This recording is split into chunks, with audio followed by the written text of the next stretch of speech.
अनेक जणांच्यावरती गुन्हा सुद्धा दाखल झाला. नाही, काय आहे की अशा ज्या घटना घडतात त्याची तात्काळ माहिती मंत्र्यांना असते असं नाही, आणि म्हणून मी माहिती घेऊन तात्काळ याचा आमच्या अधिकाऱ्यांना खुलासा करण्यासाठी मी तात्काळ त्याला सूचना दिली. मागच्या वेळी तुम्ही सांगितलं होतं की कडक पाऊल उचलली जातील. आता ससूनमध्ये ज्या घटना घडल्या त्याच्यात 3 घटना होत्या. एक ललित पाटील प्रकरण होतं, एक उंदीर चावल्याचं प्रकरण होतं, आणि एक हिट अँड रनमध्ये रक्त बदलण्याचं प्रकरण होतं. यामध्ये भ्रष्टाचाराचं प्रकरण हे पहिलं फाईल आलेलं आहे. त्याची योग्य ती चौकशी केली जाईल, कडक शासन केलं जाईल. राष्ट्रवादीचे तुमच्यासह आणि किती जागा तुम्ही मागणी, चंदगड असू दे किंवा इतर ठिकाणी काय दावा केला? आम्ही 4 जागेच्या मागण्या केलेल्या आहेत. राष्ट्रवादी अजित पवार गटाला 4 जागा मिळाव्यात अशी आमची मागणी आहे. कोणकोणती मतदारसंघाचे काय ठरले? आमचे 2 आहेतच.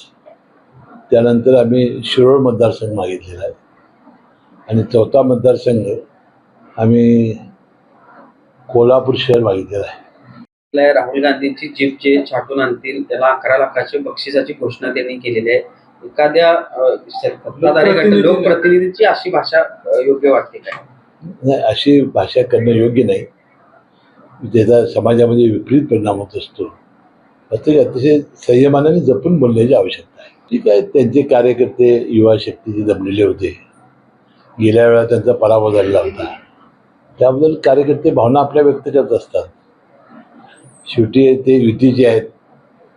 आता भारतीय जनता पक्षाचे राज्यसभेचे खासदार आहेत, आणि मोठा भाऊ म्हणून भारतीय जनता पक्ष आहे. आणि मला वाटते जरी कार्यकर्ते काही बोलले तर नेते मंडळी त्यांना व्यवस्थित कार्यकर्त्यांना योग्य ते आदेश देतील.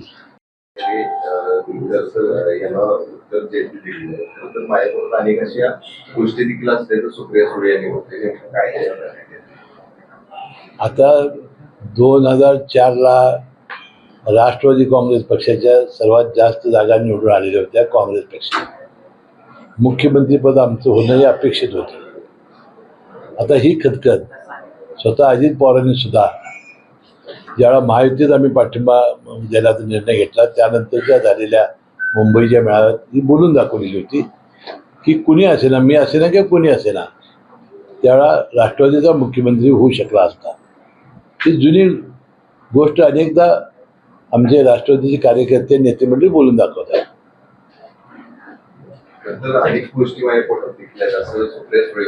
ते आता तुम्ही त्यालाच विचारलं पाहिजे. आता त्यांच्या पोटात काय आम्हाला कसं कळणार? तरीपासून मनोज जरांगे पाटील देखील मराठा आरक्षणासाठी पुन्हा एकदा आंदोलनाला बसतायत. कुठेतरी हे आंदोलनाचं सत्र पुन्हा एकदा सुरू होताना दिसते. ठोस कोणताही निर्णय न झाला कोणत्याही समाजावर. नाही, निर्णयाच्या बाबतीत आम्ही तुम्हाला सांगितलं होतं की मराठा आरक्षणामध्ये 10% आरक्षण आपण दिलेलं आहे.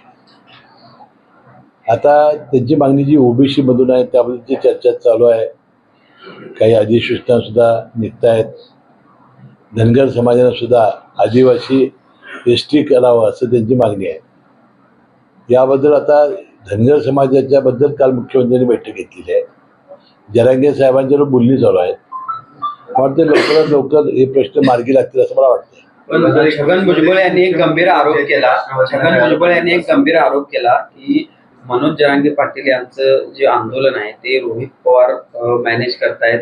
ज्या दिवशी आंतरवाली सराटीमध्ये जे दंगल सदृश्य परिस्थिती झाली त्यानंतर रात्री रोहित पवार तिथे गेले होते आणि त्यांनी पुन्हा एकदा जरांगे पाटलांना तिथं उपोषणासाठी बसवलं. एक गंभीर आरोप आहे हा. छगन भुजबळ साहेबांनी हा आरोप विधानसभेतही केला होता. विधानसभेत फ्लोअरवर त्यांनी हे भाष्य केलेलं आहे. ते आज काय नव्यानं बोललेलं नाही, हे दुसऱ्यांदा बोललेले आहे. पण मग त्याची चौकशी किंवा त्या संदर्भात काही होणं गरजेचं होतं मग त्यावेळी असं वाटत नाही का? कारण नाही, त्याला गृहमंत्री फडणवीस साहेबांनी सुद्धा उत्तर दिलेलं आहे. काय काय परिस्थिती घडलेली आहे. आता फार ती जुनी गोष्ट झालेली आहे. फक्त भुजबळ साहेबांचा हेतू आहे की बाबा जरांगे साहेबांना यामध्ये लोक काहीतरी हे करायला लावत आहेत. परंतु जरांगे साहेब मला वाटते अतिशय संयमानं बोलत आहेत, संयमानं ती भूमिका घेत आहेत, आणि बऱ्याच वेळेला शासनाला उपोषण परत घेऊन सुद्धा त्यांनी सहकार्य केलेलं आहे. तर बाबासाहेब आंबेडकरांनी जी घटना लिहिलेली आहे, देशात राहणाऱ्या सर्व नागरिकांना ना मताचा अधिकार आहे. आणि नंतर ही त्यामध्ये आलं की जी चूक झालेली होती त्यामध्ये माफी मागितली. बांगलादेशी मधल्या येणाऱ्या लोकांसाठी असं काहीतरी वाचलं. मला वाटतं की याची गंभीरतेनं शासन चौकशी करते आणि मला वाटते याबाबत योग्य ती कारवाई शासन करेल.